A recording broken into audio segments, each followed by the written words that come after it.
خندہ پیشانی کے ساتھ صبر علی المصائب، اللہ تعالیٰ کی طرف رجوع کرنا، یہ تینوں چیزیں صحابہ کرام کے اندر موجود تھیں۔ جب ان کے اندر یہ چیزیں موجود تھیں تو اللہ تعالیٰ نے، وہ 313 تھے، 1000 کے لشکر پر اللہ تعالیٰ نے ان کو حاوی کر دیا۔ یہ دشمن کی جو سازشیں ہیں ان کا مقابلہ کیسے کرنا ہے؟ میرے اللہ نے فرمایا صبر اختیار کرو، تقوی اختیار کرو۔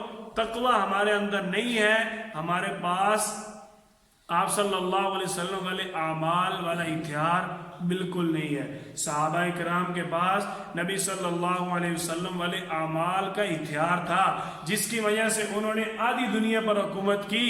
صحابہ کرام کو اللہ تعالیٰ نے یہ جو مرتبہ نہیں ایسے نہیں دے دیا، ایسے نہیں اللہ تعالیٰ نے فرمایا بِمِثْلِ مَا آمَنْتُمْ بِهِ فَقَدِ اهْتَدَوْا، ان جیسا ایمان لاؤ تو پھر تمہارا ایمان جو ہے وہ ہدایت والا ہے، پھر تم ہدایت پر ہو۔ انہوں نے آپ صلی اللہ علیہ وسلم کے اعمال کو اپنا ہتھیار بنایا۔ آج کا مسلمان صرف توپ اور بندوق اور گولی اور بم کو ہی دشمن کے سامنے ہتھیار سمجھتا ہے۔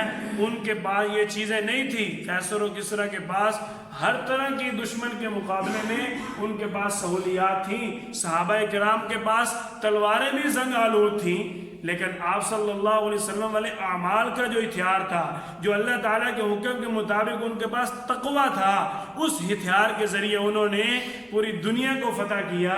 انہوں نے پوری دنیا کے اندر اپنا نام منوایا، اسلام کا نام منوایا، اللہ کے پیغام کو پہنچایا، آپ صلی اللہ علیہ وسلم والی سنت کو پہنچایا۔